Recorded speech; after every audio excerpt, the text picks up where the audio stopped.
You don't love me. This is a long one. I haven't really told anyone how badly this has affected me. A couple of years ago, I dated this guy named Joey. I had just gotten out of a relationship a few months earlier with a guy because of lack of interest with each other. We had just gotten bored. I don't know, when you're 21 you don't make good choices most of the time. Anywho, I met Joey on Facebook, and after 2 days of texting each other, we can basically describe me down to my fucking favourite type of socks. He was always really good at figuring people out. Joey was a bigger guy, the kind of guy you see in movies who start the bar fights. I was drawn in and enjoyed his company. He was like a teddy bear to me, rough on the outside but sweeter than sweet on the inside. We saw each other for a few weeks, going on dates and having a really great time. I learned that he was a tattoo artist and that he was divorced dad of 2. He told me his ex was crazy and wouldn't let him see the kids because of the bad breakup. Joey asked me to move in with him on week 4. I was love-struck by how nice he was. He had the best stories and would keep me entertained and distracted even in my worst mood. It was rushed to me, but I was in the moment and agreed. So a week later I moved all my things into his house. Joey lived with his mother and stepfather. He took care of them with the money he made as a tattoo artist.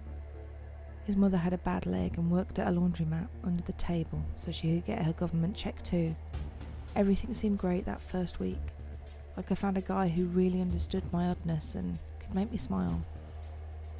It wasn't until the second week I started noticing small changes in his attitude.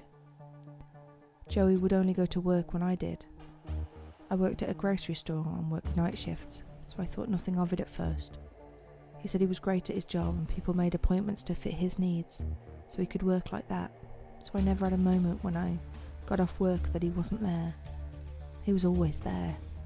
Soon it became a habit at night for him to beg me to lay on his chest and run my fingers through his chest hair. I thought it was sweet at first, until he got very upset with me the moment I seemed tired of it. He got to a point where he would make me stay on his chest until he fell asleep.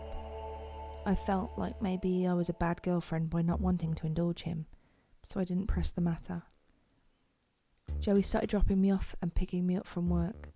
He would spend the last 20 minutes of my shift bagging groceries and making conversation with everyone. Everyone loved Joey.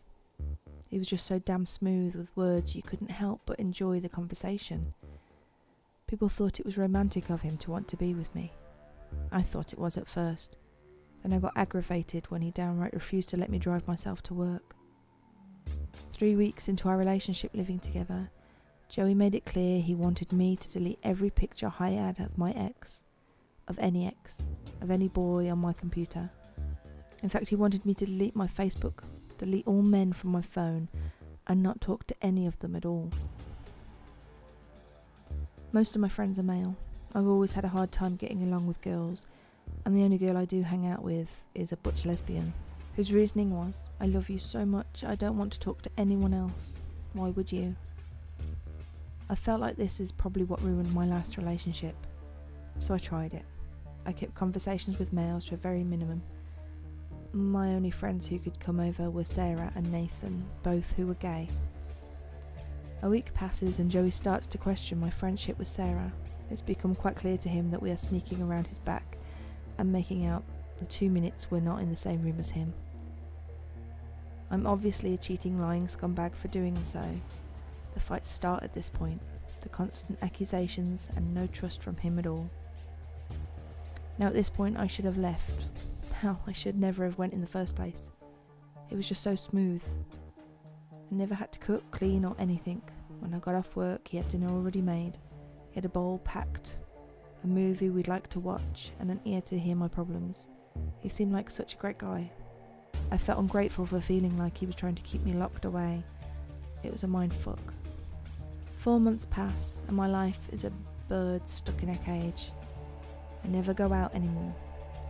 Sarah hardly visits for fear of Joey's eyes. Things don't add up. All these things I thought I knew about him start to seem more like a lie every day. Whenever I get even 5 minutes alone with Joey's mom, I try to hint at what I was worried about, but she always backed up everything he said. I can't talk to anyone on my phone now. 3 messages or more and that qualified as a conversation, and that wasn't allowed. I was in fear now. His small threats of dominance loomed over me, hinting at what he could do if I tried to leave him. I was scared to sleep most nights and ended up staring at his chest moving. Sometimes I would just start a fight to see if I could make him not want me. I'd scream and cry and just be a bitch to get out of the house, but he always used his words against me, making me feel weak, something I'm never allowed. I still don't know why I was such a coward to him. Sure, he was twice my size, an ex-MMA fighter, and had a temper, but my mother trained me to be a bitch with a baseball bat under my truck seat, never to be afraid. I couldn't overcome that fear of what if he hurt me. One night a local band I like is playing at a bar. I asked Joe if we can go, and he astonishingly says he'd love to. We go, and by surprise a big group of my friends I hadn't seen in 4 months had decided to go too. I try not to make it too obvious that I'm happy to see them. I don't want Joey to push them away. I always stay a bit distant, but try to talk to them as much as possible at the same time.